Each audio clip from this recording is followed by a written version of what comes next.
Hello and welcome to the Therapy Floor with me, Dr. Ritz. And me, Dr. Vicky. We are on the floor getting deep into the human experience, unpacking everyday dilemmas through the lenses of two psychologists.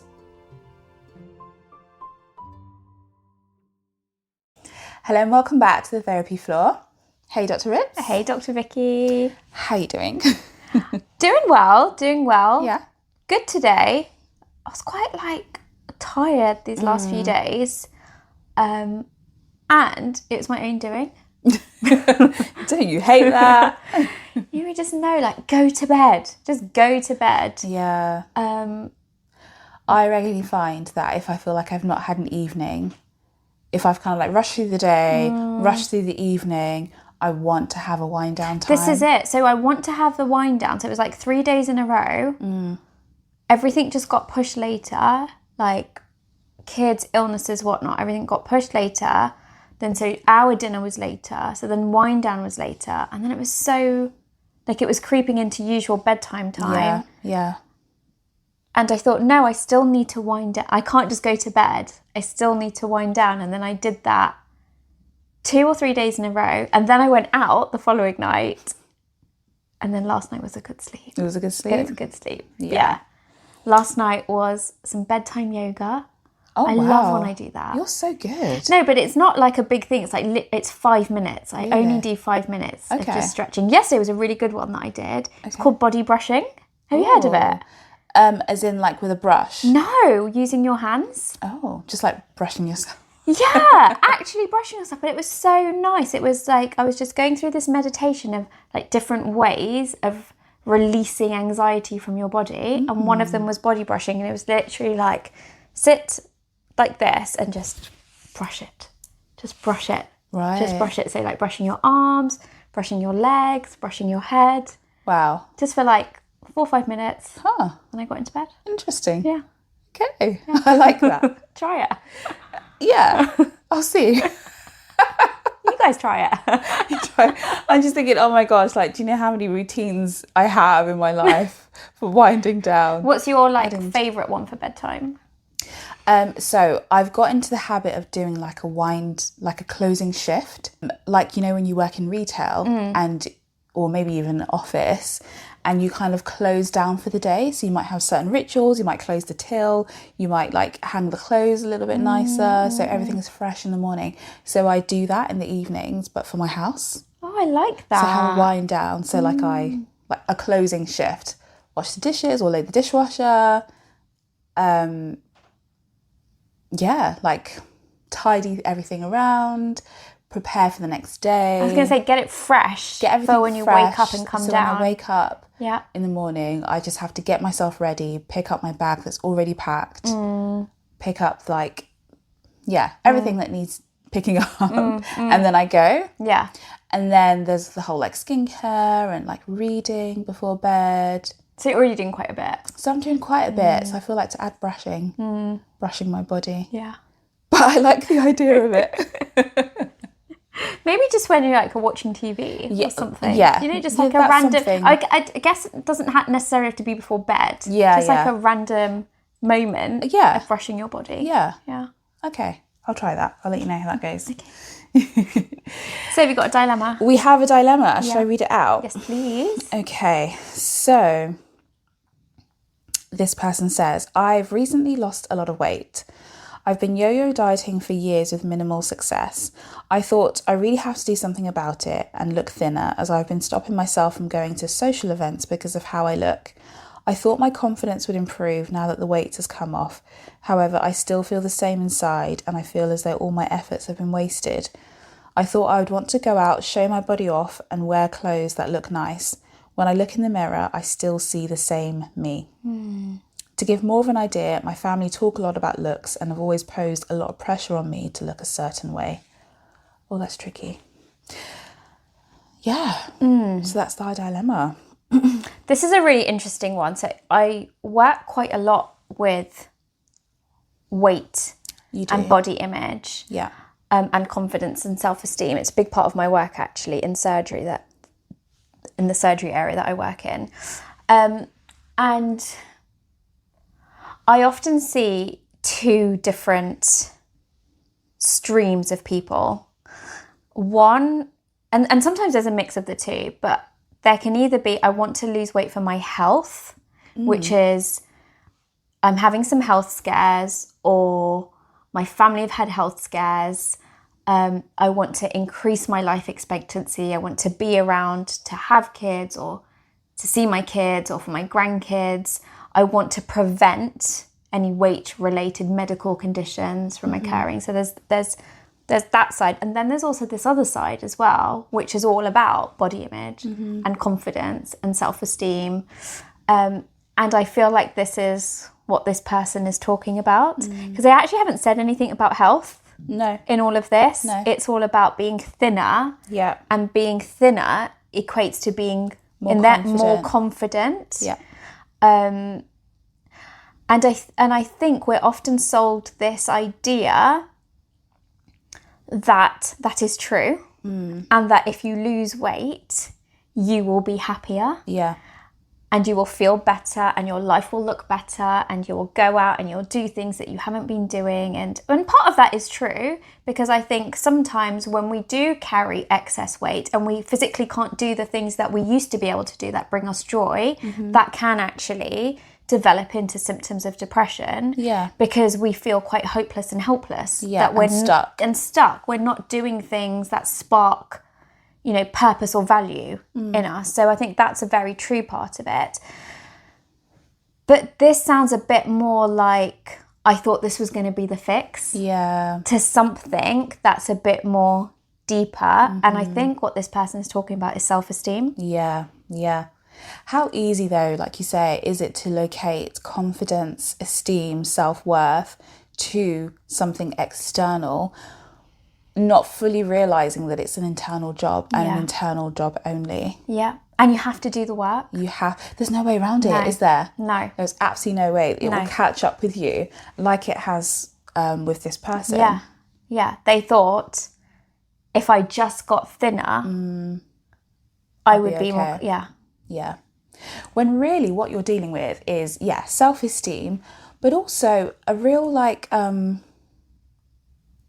think you're a casualty of the shoulds and the expectations that maybe society has placed on you. I don't know what culture you're from, what the cultural norm is in particular demographics or societies can be, thin is beautiful and everything else is not, but also your family placing a lot of emphasis on what you look like.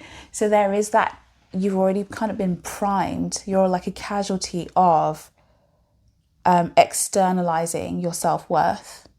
Well, that would have been the building blocks for this person's self-esteem. Yeah. What was the message your parents were giving you? And what did they say? They said... the family talk a lot about looks and have always posed a lot of pressure on them to look a certain way. Yeah, what is that certain way? So it sounds like the certain way is thinner. Yeah, yeah. Yeah. And so if you're maybe surrounded by a narrative to look a certain way, and that people are talking about that this certain way is beautiful, and you maybe don't match up to that image, what's that going to do to someone's internal self-esteem? Well, it makes you feel like you're not worthy and like you're not good enough. Yeah. And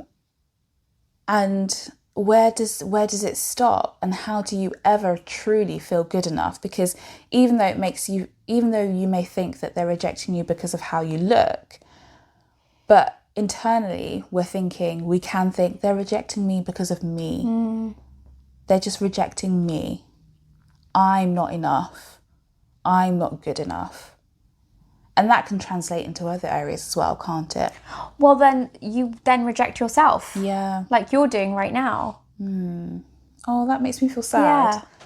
Because I think there's a couple of parts to this. There's the part that, you weren't happy, you wanted to make a change, you've lost a substantial amount of weight for yourself. That's actually really, great. Well done for doing that. That must have been really hard. Yeah. And you made a change, so well done for doing that. And hopefully, hope you can also see the health benefits of that as well, without just concentrating on the body image side of it. So I'd encourage you to start looking at that. There's also another part to this as well, which is that when you've been a certain weight for a particular amount of time, your brain is going to hold a certain image of you. So when you look in the mirror, it's quite normal, especially if you've lost the weight quickly. I don't know if it's been quick or not, but if there's anyone out there that lost the weight quickly, if this person lost the weight quickly, it takes time for the brain to catch up with what what's in seeing. front of them, in front of the mirror.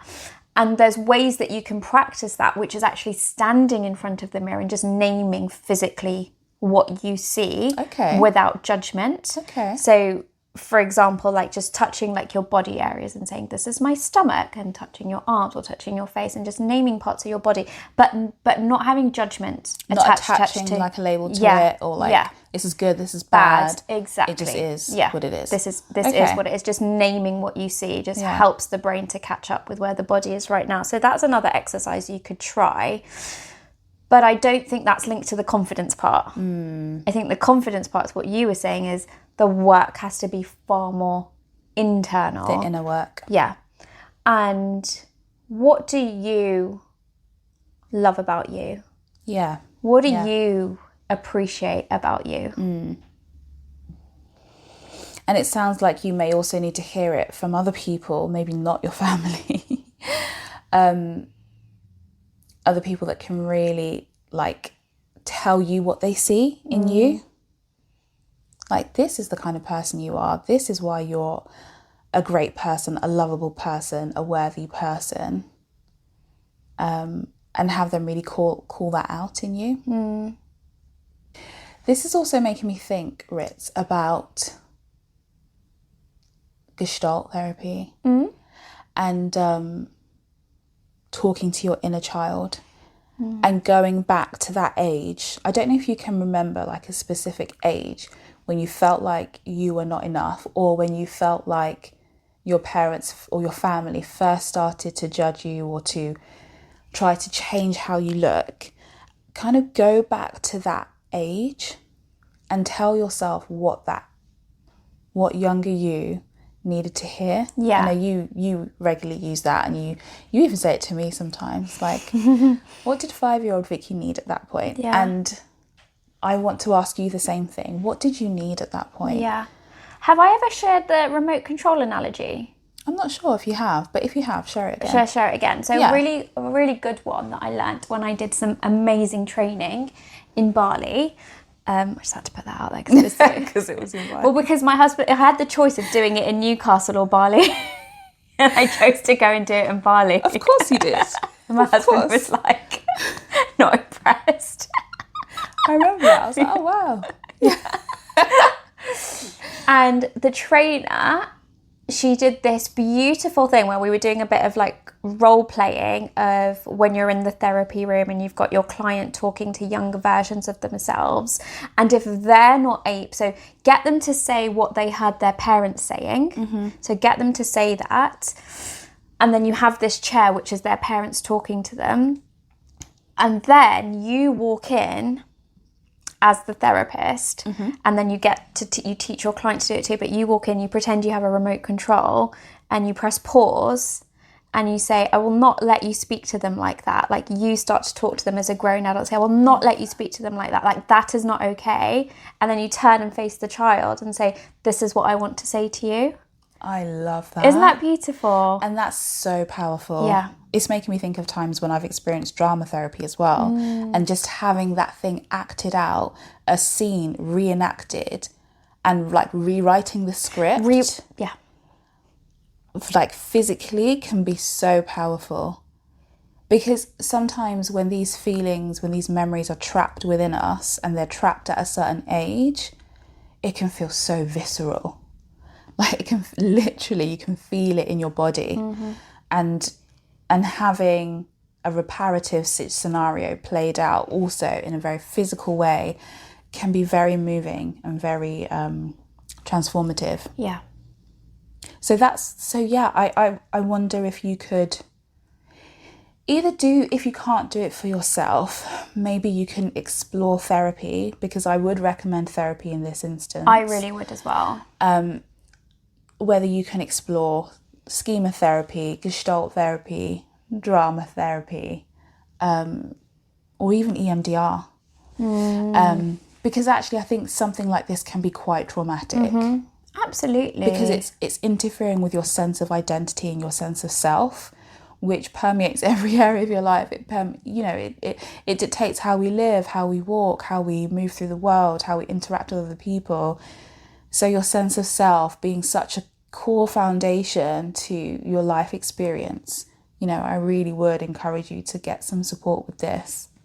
Because when you have had a message that you need to either be or look a certain way to gain approval, and approval is love, and that can literally reverberate through you and your whole body and all the ways that you interact, that work can also be undone. It can.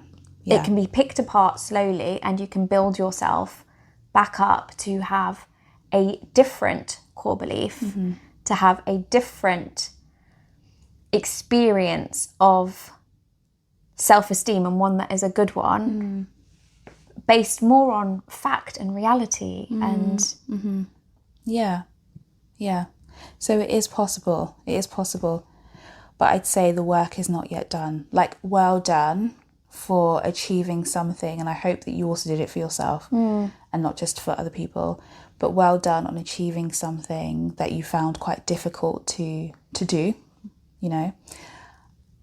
The work is not yet done. I think you need support now. Yeah. And some sort of professional support to get you through that, and also look at who you want your role models to be. And whilst you're in a professional support setting, who is your emotional support setting as well? Like, who are people that you admire and you look up to, and that admire you and look to you as well, in a way that's not part of your looks or your image. But just you for who you are. Yeah. Do you know what this is also reminding me of? I may have said it before on this podcast, and I think this is something that gets floated around a lot. So it may not be your fault that you've ended up with an insecurity, with a self-esteem issue, but it definitely is your responsibility to work at it and to improve it. And you can with the right support. 100% you can. So yeah, thank you for sharing that with us. Thank you for sharing that with us, and good luck with that one. Yeah, good luck. I think that's a really hard one, body image. It is, and we've not even touched on like body dysmorphia as well. No. Which is a whole kettle of fish to deal with. Yeah. Maybe that might come up in another episode.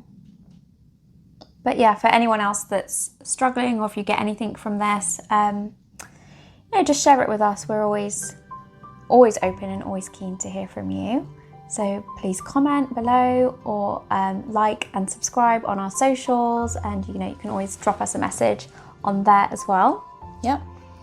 So I've been Dr. Vicky. And I'm Dr. Ritz. See you on the floor soon. See you. Bye. Bye.